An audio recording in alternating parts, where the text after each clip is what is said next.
अच्छा बच्चे, अब ये जो आपको टेबल मैं अभी यहाँ पे पूरा ड्रॉ करके दूंगा, इस टेबल को आपने समझना है, प्लस इस टेबल को याद रख लेना है। अच्छा, उससे पहले एक और बात भी मैं आपको बता दूं कि कंट्रीज़ के अंदर इम्प्लीमेंटेशन जब होती है ना बेसल की, फॉर एग्जांपल मैं कहता हूँ पाकिस्तान में इस वक्त करंटली जो चल रहा है ना, अगर कोई बच्चा बैंकिंग सेक्टर में जिसका जानने वाला है उससे पूछेंगे पाकिस्तान में इस वक्त कौन सा बेसल अकॉर्ड फॉलो किया जाता है, या स्टेट बैंक ऑफ पाकिस्तान किस बेसल को कहते हैं कि we should follow this Basel accord, तो पाकिस्तान में सिर्फ बेसल अकॉर्ड 3 फॉलो किया जा रहा है और ये 2009 में स्टार्ट हुआ था फॉलो करना। ठीक है। अच्छा, अब बहुत सारी वेबसाइट्स के ऊपर या बहुत सारे जो आपको इंटरनेट पे आपको इसके रिलेटेड वो मिलेंगे, डाटा मिलेगा, उसमें ईयर्स में बहुत फ़र्क है। वो ईयर्स में फ़र्क मोस्टली इसीलिए आया कि हर कंट्री ने अपना ईयर बताया है, या हर रिसर्चर ने उस किसी खास कंट्री का ईयर बताया है कि जब वो इम्प्लीमेंट किया गया। पूरी दुनिया में कोई एक डेट नहीं है कि जिसमें सारी चीज़ें फॉलो होने लग गई। बेसल अकॉर्ड 1 की भी कोई नहीं है। ठीक है, अकॉर्ड हुआ, उसके बाद वो एक मीटिंग हो गई, मीटिंग में कुछ चीज़ें डिसाइड हो गई, ठीक हो गया। अब अमेरिका ने उसे फॉर एग्जांपल फौरी तौर पे इम्प्लीमेंट कर दिया, पाकिस्तान ने 2 साल बाद किया, इंडिया में फॉर एग्जांपल 10 साल बाद हुआ। तो वो जो ईयर्स हैं वो कंफर्म कह रहा हूँ कि कंफर्म वो नहीं है कि सर ये तो वो मैंने वहाँ पे पढ़ा था वो 2008 में ही हुआ था। वो डिफरेंट हो सकते हैं, ये डिफरेंट हो सकते हैं। वो पाकिस्तान का अपना डाटा होगा, इंडिया का अपना डाटा होगा, अमेरिका का अपना डाटा होगा, कनाडा का अपना डाटा होगा। तो उसके ऊपर परेशान नहीं होना कि सर मुझे तो 2009 आप बता रहे हैं पाकिस्तान का, तो बाकी वो तो मैंने कहीं और पढ़ा है, वहाँ पे तो 2013 लिखा हुआ है। वो 2013 उसने पता नहीं किस पर्सपेक्टिव में लिखा, किस कंट्री के बारे में, कहाँ से उसने डाटा लिया, किस इकोनॉमी की बात कर रहा था, उसने उस लिहाज से वो 2013 लिखा होगा। तो इस पे परेशान, डेट्स पे परेशान आपने नहीं होना। ठीक है। यहाँ पे अब हम बात करने वाले हैं, तो यहाँ पे हर बेसल के अंदर कुछ 4 चीज़ें हैं जो हमने मेजरली चेक करनी है। मैं आपको हर चीज़ के ऊपर बार बार बता दूंगा, उन चीज़ों को आपने जहन में रखना है और आप इस काबिल हो जाएंगे कि आप इन पूरे डाटा को समझ सकें। ठीक है। पहले हम बात करते हैं कि बेसल अकॉर्ड 1 की। बेसल 1 अकॉर्ड का वर्ड भी ज़रूरी नहीं है सर, बेसल का मतलब भी बेसल अकॉर्ड ही है। यस, बेसल का मतलब बेसल अकॉर्ड ही है। ठीक हो गया। तो बेसल 1, बेसल 2 एंड बेसल 3, इनके कुछ क्राइटेरियाज थे और इस पे मैं एक्सपेक्ट कर रहा हूँ कि आप लोग बहुत क्वेश्चन मुझसे पूछेंगे और मुझे खुशी होगी जब आप पूछेंगे। इसकी रिक्वायरमेंट क्या थी सर बेसल अकॉर्ड 1 की? ठीक है। रिक्वायरमेंट इसकी मिनिमम कैपिटल रिक्वायरमेंट जो थी ना, minimum capital requirement Basel accord 1 की, वो क्या कहते हैं, वेरी करती थी, उसमें कोई ख़ास परसेंटेज नहीं है। प्लस इसमें जो टीयर 1 परसेंटेज थी, T1 लिख रहा हूँ मैं यहाँ पे, टीयर 1 परसेंटेज थी वो 4% थी। और total capital ratio, total capital में हमारा वही आ जाता है कि टीयर 1 प्लस टीयर 2 मिला के, या तो आप टीयर 1 की परसेंटेज आपने 4 रखनी थी और टोटल कैपिटल रेशो की परसेंटेज वो 8% थी। अब आप कहोगे कि सर अगर टोटल है 8%, उसमें 4% ये आ गया, तो यानी आप सिंपल लिख दें कि टीयर 2 4%, टीयर 1 4% एंड टीयर 2 4% मिला के टोटल कैपिटल रेशो 8% हो जाएगा, तो बिल्कुल ठीक है। ठीक हो गया। उसके बाद आप आ जाए मिनिमम कैपिटल रिक्वायरमेंट में। ये जो क्या कहते हैं बेसल 2 में क्या क्या चीज़ें थी, तो इसमें भी मिनिमम, ये मैं आपको कुछ एब्रीवेशंस करूँगा, लिख रहा हूँ आसानी के लिए ताकि जल्दी जल्दी आ जाए बात। लेकिन आपने ये नहीं परेशान होना, जो जो बात नहीं वहाँ पे मैं पूरा वर्ड पूरा बोल रहा हूँ, minimum capital R for requirement. ठीक है। यानी इसमें हमारा जो पिलर 1 का कॉन्सेप्ट है वो आ रहा है। अब आप कहोगे कि सर अगर मिनिमम कैपिटल रिक्वायरमेंट आपने यहाँ पिलर 1 लिखा है तो वहाँ आपने क्यों नहीं मिनिमम कैपिटल रिक्वायरमेंट 1 लिखा, या पिलर 1 लिखा, सॉरी। वो इसलिए नहीं लिखा कि बेसल 1 जब कंप्लीट हुआ था तब पिलर का कॉन्सेप्ट ही नहीं था, पिलर के कॉन्सेप्ट आई बेसल अकॉर्ड 2 के अंदर है, तो उसे पिलर 1 का नाम दिया गया। ठीक हो गया। इसके अंदर टोटल टीयर 1 रेशो जो थी, टीयर 1 रेशो 4% ही, मैं कहीं पे भी गलत फिगर नहीं लिखूंगा, तो आपने मेरी बातों को बार बार साथ साथ सुनते जाना है। ठीक है। टीयर 1 रेशो जो थी इसकी 4% थी, प्लस टोटल कैपिटल रेशो इसकी भी 8% थी। ठीक हो गया। इसके साथ साथ सुपरवाइजरी रिव्यू का कॉन्सेप्ट आ गया। S for supervisory, R for review, जो कि पिलर 2 है। P2 लिख रहा हूँ यहाँ पे ब्रैकेट में।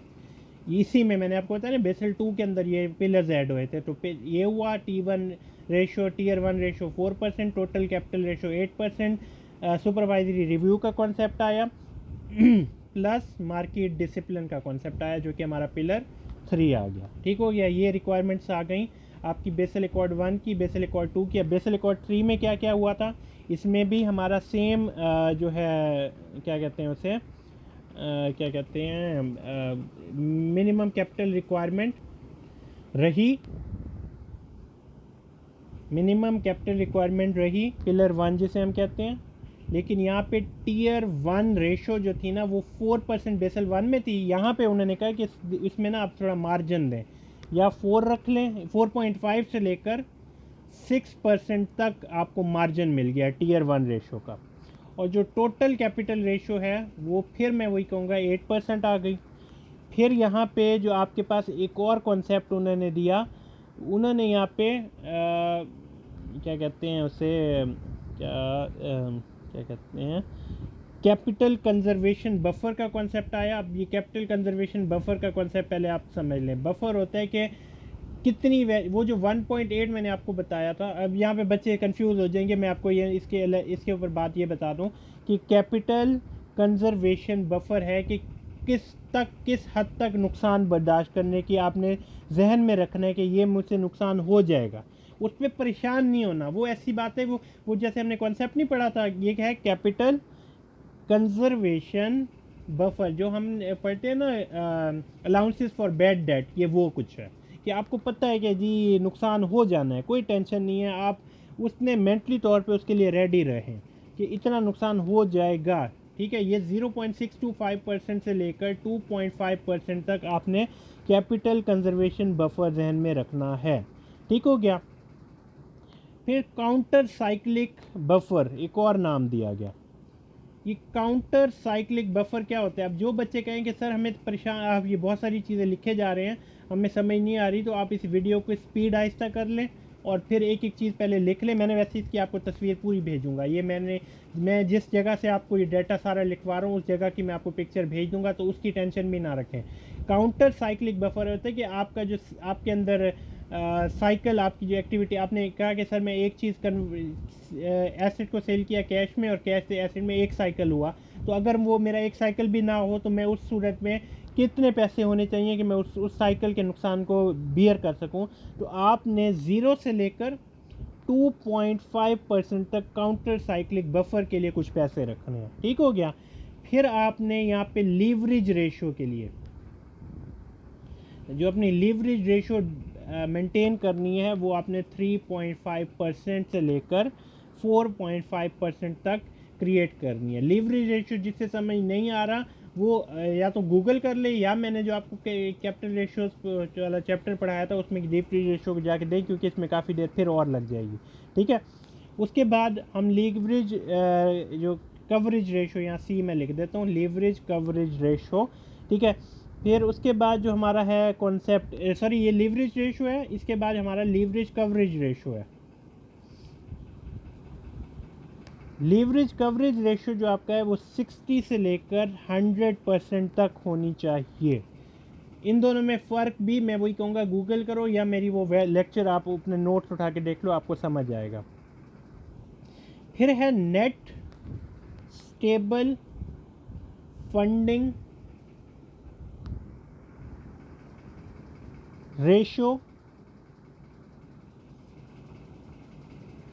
ये आपके पास 100% मेंटेन होनी चाहिए। अब नेट स्टेबल फंडिंग रेशो क्या होती है, ये क्वेश्चन अराइज होना चाहिए आपके माइंड में। नेट स्टेबल, यहाँ पे फंडिंग, ये FUNDING, net stable funding ratio, ये कुछ एक ख़ास अमाउंट है जो आपने कहीं पे भी इन्वेस्ट करने हैं। मतलब एक ख़ास प्रोजेक्ट है जिसके लिए आपने फंडिंग देनी है, आपने उसके लिए फॉर एग्जांपल मैं अब इसमें एग्जांपल दे दूं कि जी आपने बिजली का बिल देना ही देना है या बिजली के बिल का रेंट देना ही देना है। वो खर्चे जो फिक्स्ड फॉर्म में हो, जिस पे आपने कोई उस पे जिस पे कोई अगली बात ही नहीं है, उन खर्चों का 100% आपने अपने पास रख लेना है।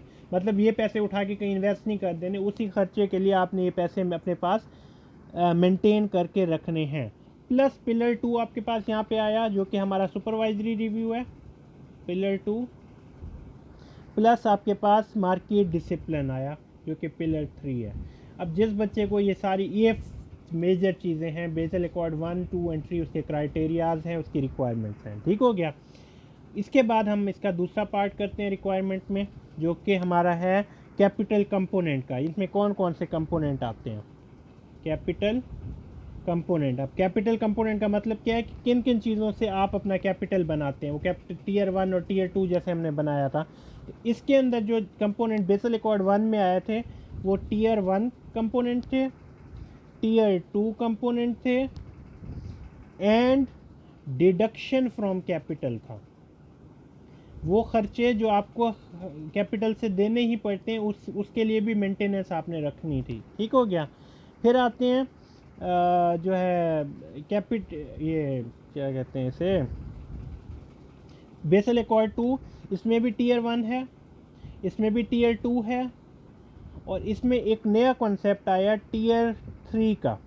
अब टीयर 3 क्या होते हैं? वो पैसा जो आपने सिर्फ और सिर्फ मार्केट के रिस्क को मैनेज करने के लिए रखा। अब मार्केट में वो जो हमने कहा interest rate risk, exchange rate risk, वो तमाम कैपिटल जो सिर्फ और सिर्फ आप रखते हैं कि मार्केट रिस्क, ये यहाँ पे रिस्क लिखता हूँ RISK। ये बेटा मैं आपको इसकी तस्वीर भी भेज दूंगा, जिससे प्रॉब्लम होगी तो मैं ये वैसे स्पेलिंग में गलती है। तो ये वो खर्चे, वो कैपिटल जो आपने मार्केट के रिस्क को मेंटेन करने के लिए क्रिएट किए हैं, या आपने ऑपरेशनल रिस्क को मेंटेन करने के लिए किए हैं, या आपने क्या कहते हैं क्रेडिट रिस्क को मेंटेन करने के लिए किए हैं, उन तमाम खर्चों के लिए जो कैपिटल रखना है, ये आपके वो कैपिटल का पार्ट बन जाएगा, ठीक है।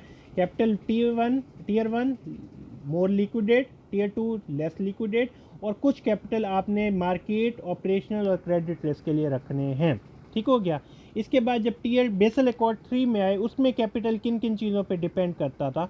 उसमें हमारा टीयर 1 पे डिपेंड करता था, टीयर 2 पे डिपेंड करता था, एक और कुछ रेगुलेटरी एडजस्टमेंट के लिए करना पड़ता था। कुछ कैपिटल हमने अपने रेगुलेशंस के को एडजस्ट करने के लिए कुछ कैपिटल मेंटेन करना पड़ता था। वो एडिशन हुआ हमारे नए कैपिटल का। रेगुलेटरी एडजस्टमेंट क्या है कि वो बैंक आपका स्टेट बैंक कहता है आपने 11%, 10 की जगह 11% मेंटेन करना है रिजर्व, तो 1% जो एडिशनल आएगा उसके लिए आपको कैपिटल चाहिए। प्लस इसमें भी क्रेडिट रिस्क को मेंटेन करने के लिए कुछ चाहिए होगा, मार्केट रिस्क को मेंटेन करने के लिए कुछ पैसे चाहिए होंगे, और जो है ऑपरेशनल रिस्क को मैनेज करने के लिए कुछ पैसे चाहिए होंगे। ये आपके पास कैपिटल कंपोनेंट, ये मैं यहाँ पे ज़रा चेंज कर देता हूँ, कंपोनेंट है कैपिटल, ये कंपोनेंट है बेटा, ये मैं दोबारा बता रहा हूँ जो भी लिख रहे हैं। और वैसे भी आपको इसकी स्क्रीनशॉट मिल जाएगी जहाँ से मैं आपको पढ़ा रहा हूँ। उसके बाद ये बेसल किन किन रिस्क को कवर करते हैं, तो यहाँ पे मैं इस तीसरी रिक्वायरमेंट पर लिखता हूँ रिस्क कवरेज की। रिस्क कवरेज जो है, इसमें सिर्फ क्रेडिट रिस्क को मैनेज किया जाता था। इसमें हमारा जो है क्या कहते हैं, इसमें भी आपका क्रेडिट, बल्कि रिस्क कवरेज का कॉन्सेप्ट छोड़ दो। मैंने मेजर बात बताई है ना आपका कि हमने पूरे रिस्क मैनेजमेंट सिस्टम को कंट्रोल करने के लिए बेसल्स को लेके आए हैं, तो वो ही बस आप जहन में रख लो, उसके ऊपर ज़्यादा आप टेंशन ना लो, वही कुछ आपका आ जाएगा। मतलब वही हमारा सारों का मतलब यही है कि रिस्क को आपने मैनेज करना है, ठीक हो गया। फिर मैं वही सारी बात जो आपके कल के लेक्चर के एंड में आपको कही थी कि बच्चे मुझसे क्वेश्चंस पूछो, ये जो मैं चीज़ें पढ़ा रहा हूँ यही आपका पेपर का पार्ट बनेगा। और एक और बात जो मैं आपको कहना चाह रहा हूँ कि अब इस यहाँ तक आप यूँ समझें कि आपका जो थ्योरेटिकल पार्ट है वो कंप्लीट हो गया। मेरे जो मेजर टॉपिक्स थे वो थ्योरीज़ वाले थे, मेरे जो मेजर पार्ट थे रिस्क मैनेजमेंट के ऊपर था, मेरा जो मेजर टॉपिक थे वो बेसल अकॉर्ड पे था। ये थ्योरेटिकल पोर्शन मैंने अपने लिहाज से कंप्लीट करा दिया है। अब जो इंशाल्लाह आगे की डिस्कशन हमारी होगी वो न्यूमेरिकल बेस पे होगी, और उसके ऊपर भी मैंने कोशिश कर दूंगा कि हर न्यूमेरिकल जो मैं आपको पढ़ाऊँ, एक तो पहले आपको न्यूमेरिकल दे दूँ, और प्लस उसका आपको सॉल्यूशन की वीडियो तक सेंड करूं, जैसे कि लेक्चर में होती है हमारी, के साथ साथ आप देखते जाओ कि हो क्या रहा है, कौन सा न्यूमेरिकल है, कैसे कैसे सॉल्व हो रहा है। तो ये चीज़ें मेरे माइंड में है, इसके लिए आप टेंशन ना लेना, मैं इस पे ऊपर काम करूँगा। Best of luck, thank you so much. जिस बच्चे को जो भी प्रॉब्लम हो प्लीज़ मुझसे क्वेश्चन करें, मैं आपसे रिक्वेस्ट ये कर रहा हूँ, ठीक है। थैंक यू सो मच, अल्लाह हाफिज़।